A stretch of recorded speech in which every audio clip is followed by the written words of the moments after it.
whenever you take over a business, take over an organization you're trying to build, very rarely does it go in a straight line. You know, there's ups, there's downs, there's plateaus. From year 1 to year 2, we improved. Year 3, we took a step back. In year 4, we expect to take a big step up. But every year there's pressure to perform, and that pressure is from myself that drives the program. And this year is no different. You know, our focus is on our day-to-day process and improving our team and trying to work on the things that we need to work on to improve and have some more success. But I think the foundation, the infrastructure, the culture that we want and need in our program is there. And now it's time to go out and take a big jump. Chris, you mentioned that John McNulty returns as the offensive coordinator for the first time in a long time for a second year. How much better do you think the offense will be this year as a result of him coming back? Well, until we start practicing, we get going, and I'm not going to give any predictions. Right. But I can tell you we need to be better. We need to score points, and we need to be able to move the ball. I do think that we've played good enough defense and good enough special teams to win games, and we have not done that consistently enough on offense, and we need to do that.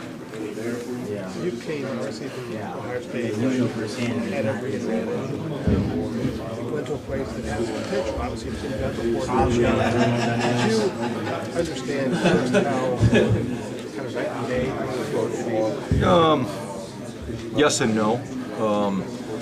Just like anybody else, yes from the outside, but no, not on the inside. But you know, I knew it was going to be a challenge, and there were going to be things that we had to work on, and that was part of the reason I took the job, because there is so much potential, and I'm still as excited today as I was the day that I took the job about the potential.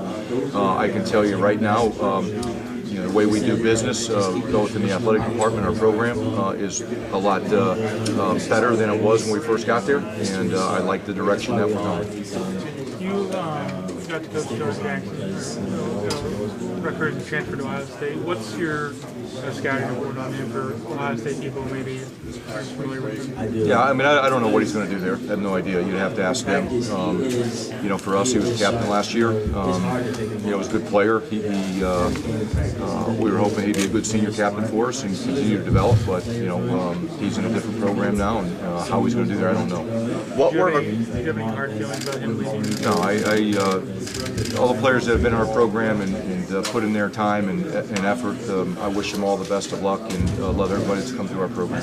What were the qualities about him that made him a captain for you guys, that made him one of your team leaders? Well, the players elected captains, and he was a guy that they respected, mostly because of his work ethic and the way he lived his life, and that those two things gained respect in the locker room, and that's why they chose to make him a captain. You mentioned earlier you only have 3 tight ends right now on scholarship.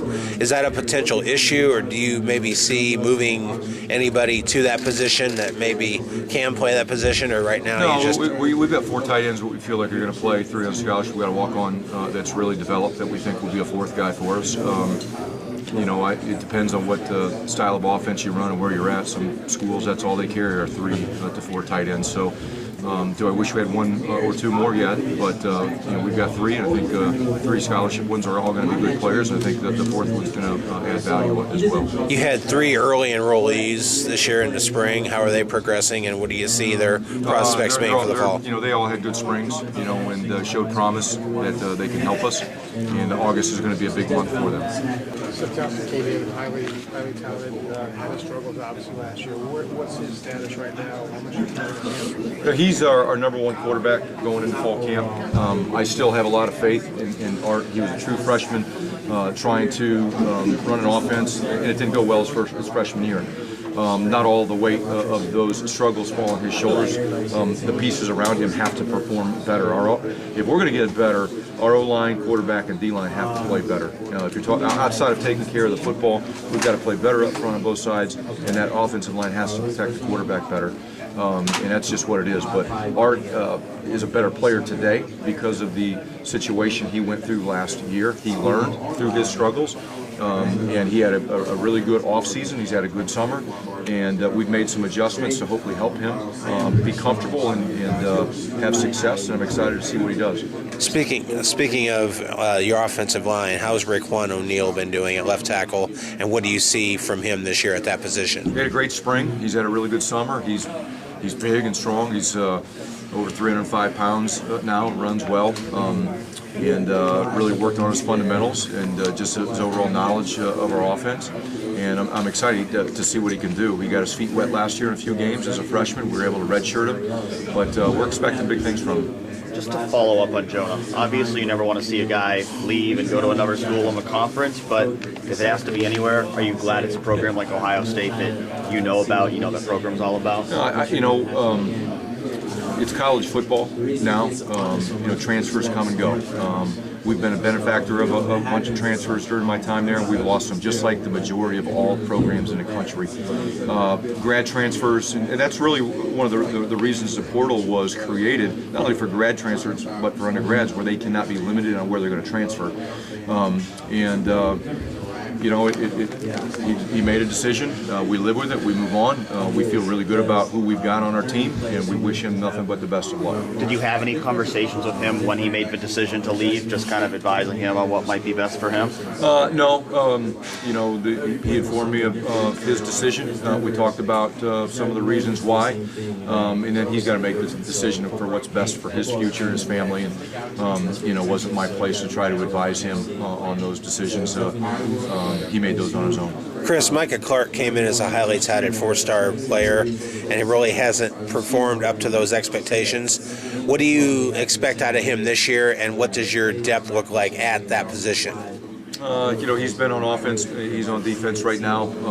We've got him slated to compete for some playing time at the nose guard position. Really don't know what to expect yet this fall for Micah. Micah's still developing, still growing, still learning, trying to find a position that fits his skill set the best. You mentioned rankings. I don't get caught up in the rankings. Everybody handles the adjustment to college differently. Most of the time, college coaches aren't the ones that are throwing those rankings out.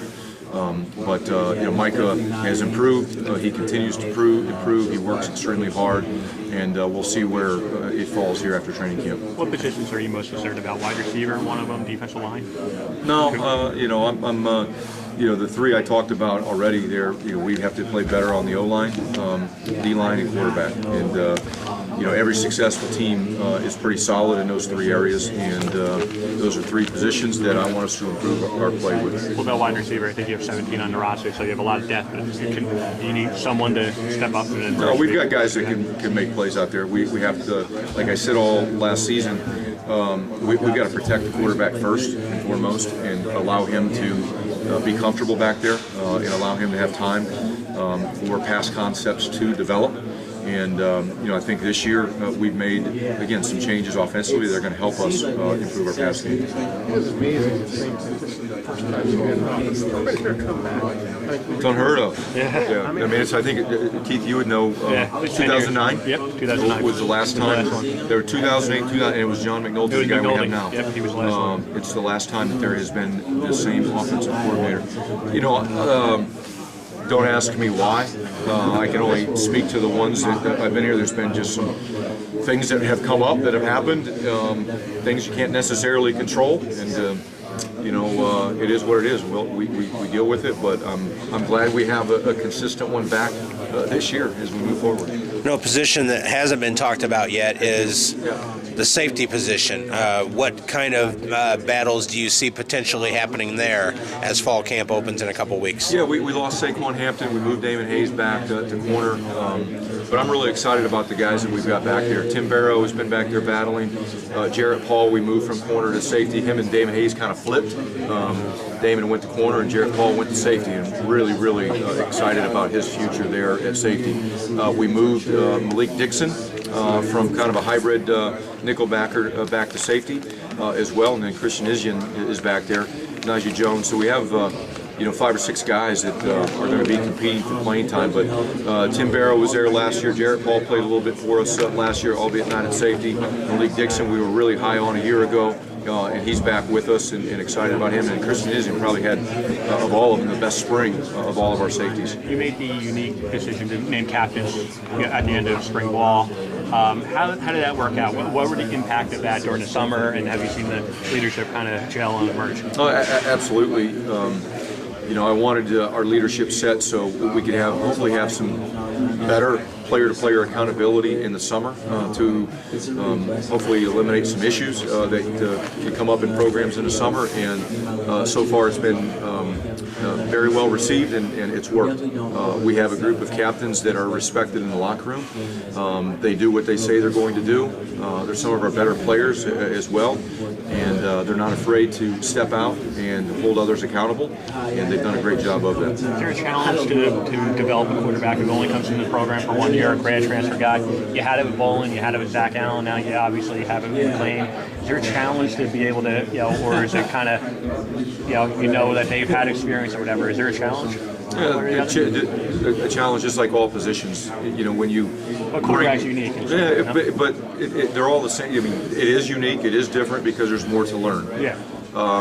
And so a lot of it depends on his background, his experience, what he's done, what he's learned, how similar, how dissimilar. There's a lot of those things that go into it.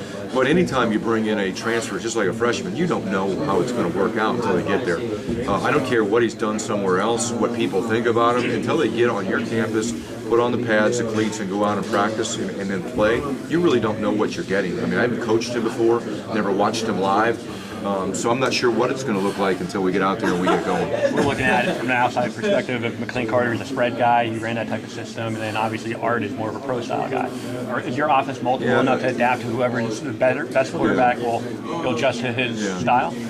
See, I disagree with what your assessment is. Okay. A quarterback's a quarterback. What the difference is a guy a runner or not a runner. Okay. Every quarterback's going to take snaps from the gun, and in some offenses you're going to take some under center. That's really the difference. But what does every quarterback got to do? Got to make decisions, got to protect the football, got to throw the football. The difference is, are you going to ask him to run or not? I would not consider McLean Carter a running quarterback based on what I have seen. I think he's an efficient runner where he can get some positive yards, but Art is too. Last year, just where we were at with the quarterback position, you want to be very careful about asking your quarterback to run if you don't have anybody else. So I don't think there are necessarily things that we're going to ask McLean Carter to do that he hasn't done before, and we're not asking Art to do really anything that he's not capable of doing either. Without giving away, really some of the things that we are going to be doing offensively that might be different. I think what we're doing is going to fit both of their skill sets. Chris, you had an increase in official visits during the spring period. Is it an advantage of having players on campus that early, and how does that affect recruiting? I think the way you evaluate if it's an advantage is who you sign. Everybody gets caught up in recruiting in June, and I get it, I understand it. The only thing that matters is who you sign. And do the early official visits help you sign guys? I don't know. We'll find out. It may get guys to commit to you, but does that mean they're going to sign?